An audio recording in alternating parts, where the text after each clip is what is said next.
葡萄美酒夜光杯，欲饮琵琶马上催。醉卧沙场君莫笑，古来征战几人还？军歌应唱大刀还，南跨海峡收台湾。太平待诏归来日，朕与将军解战袍。说过一首定场诗老有人说，你怎么这么好战呢？难道台湾就没有和平回归的可能性吗？我一直说这个可能性太小了，只有那么一丝曙光。中国大陆的政府我觉得也不是意识不到这一点，只不过是为了两岸中国人的福祉吧，争取那么一线的和平的机会而已。可是呢，你为什么人类的历史总是惊人的相似呢？为什么说以史为鉴可以知兴替呢？因为人性这几千年来从来就没有变过。所以你看看340年前，当时清朝的康熙帝就跟如今的中国大陆政府一样，幻想着和平统一台湾呐。340多年前清朝刚站稳了脚跟，康熙呢想通过和平手段把台湾问题解决掉，开出的条件可以说是相当的宽松台湾那边呢，郑成功的后代郑经不买账，还提出呢按照朝鲜的惯例，摆明了是想把台湾呢搞成独立的地盘，跟清廷呢是平起平坐结果呢怎么样最后还得是兵戎相见。300多年后的今天，是吧？这个台湾的台独赖清德们花样搞台独，让人觉得历史终究得重演。这个事儿最早要追溯到郑成功的壮举。1661年，他率领着将士击退了盘踞当地38年的荷兰殖民者，顺利的收复了宝岛。占根台湾以后呢，郑成功参照大陆的行政体系，划分辖区，大力鼓励农耕生产，推行传统的教化，用心经营这片土地。可是好景不长1662年，郑成功是不幸病逝了，年近39岁。核心人物离世以后呢，郑氏集团内部迅速的爆发了权力斗争，原本安稳的统治局面开始明显的出现了裂痕，两岸长期对峙的格局就此呢就拉开了序幕。内陆的局势呢逐步稳定以后呢，清廷将统一台湾呢制作完成全国大一统的关键一步。从1663年开始，便持续的推进和平的招抚工作。在此后的20余年里，两岸先后开展了10余次正式的谈判，清廷始终抱有极大的诚意，多次主动做出让步，甚至应允郑氏家族世代驻守台湾，放宽诸多的管理限制，只要求实现领土归顺。然而郑经掌握权力以后，割据自立的想法呢是日益坚定。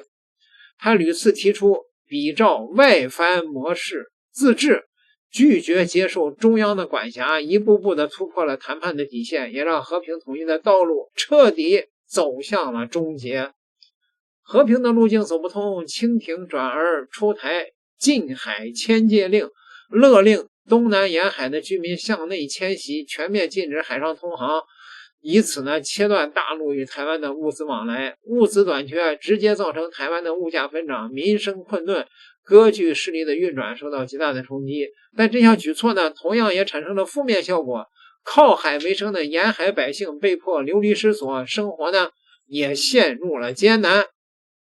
这一阶段呢，施琅也曾数次奉命率军渡海作战，却因为海上突发狂风巨浪无功而返。接连的尝试让双方都意识到，单纯依靠谈判或者是封锁都无法彻底解决割据问题，所有人只能暂时蛰伏，静静等待最合适的时机。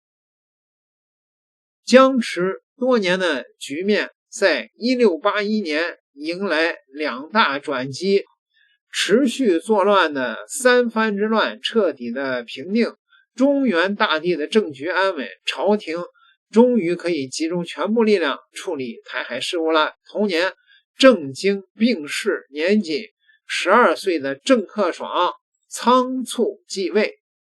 幼主临朝呢，难以掌控全局，台湾内部的派系斗争越演越烈，民心涣散，海防松弛，收复台湾的绝佳窗口就此出现。消息传到京城，朝堂之上立刻掀起激烈的讨论，不少文武大臣呢忌惮跨海作战的风险，认为跨海变数极大，胜负难料，依旧主张继续拖延，坚持招抚。当时呢，你知道清廷给这个台湾的郑氏家族开出的优厚条件有多少吗？最后的努力是允许郑氏家族保留军队，不剃发易服保持明朝的那个传统，也不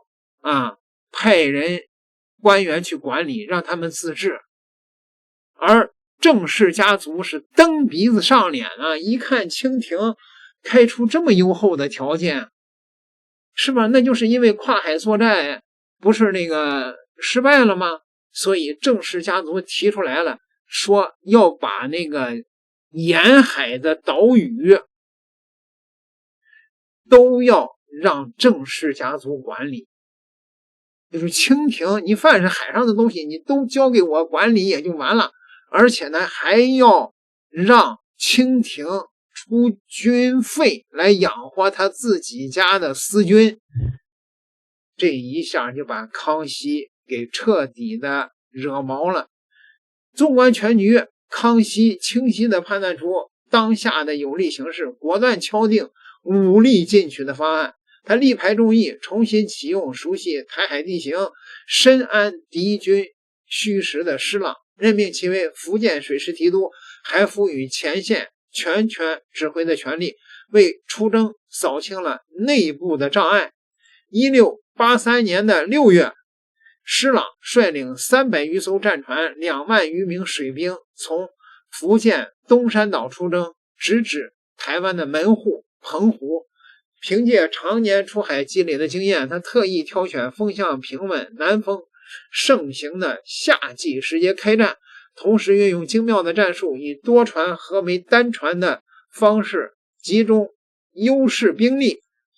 整个7个昼夜的激战里面，海面炮火连天，施琅即便在战斗中负伤，依旧坚守阵地，指挥全军。这场战役收获压倒性的胜利，正是经营数代的精锐水师惨遭重创，12000余名官兵伤亡，近200艘战船被击毁，澎湖列岛顺利的被清军掌控。拿下澎湖之后，清军并没有急于强攻台湾本岛，而是采用攻心之策。将士们悉心救治被俘的士兵，发放粮食与物资，愿意返回岛内的人员一律放行。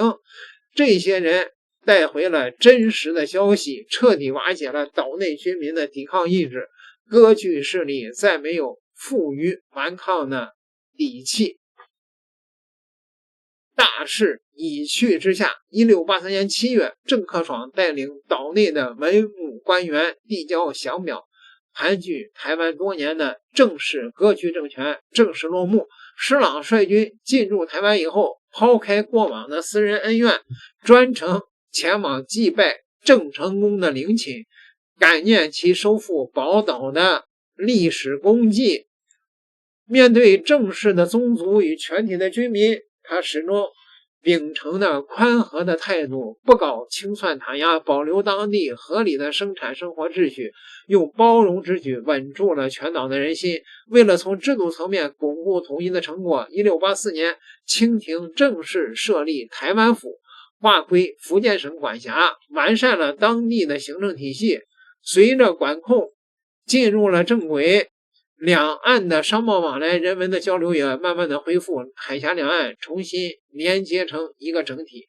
回顾整个的统一进程，你不难发现，这场跨越数十年的大业取胜的关键是什么呀？前期反复的谈判，主动的让步，是珍惜和平、体恤百姓的体现。时机成熟以后，果断出兵，是坚守领土底线，维护国家完整的担当。战后的宽仁治理、建制立规，更是着眼长远、巩固疆土的大智慧。340余年的岁月流转，时代的面貌早已焕然一新，但台湾是中国领土不可分割的一部分，两岸同胞同根同源、血脉相连的事实自始至终未曾改变。如今呢，任何企图勾结外部势力分裂国家的行为都违背历史潮流当年康熙君臣谋定而后动，守底线，顺大势的处事逻辑，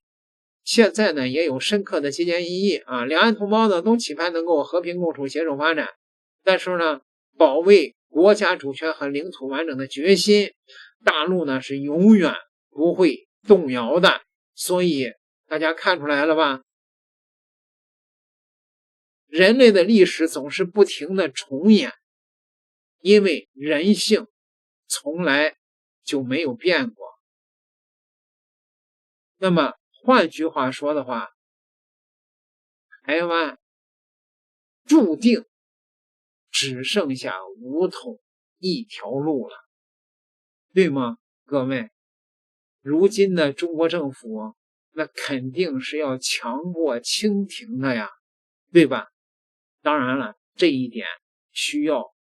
出重拳来证明。点个订阅，咱们下期再聊。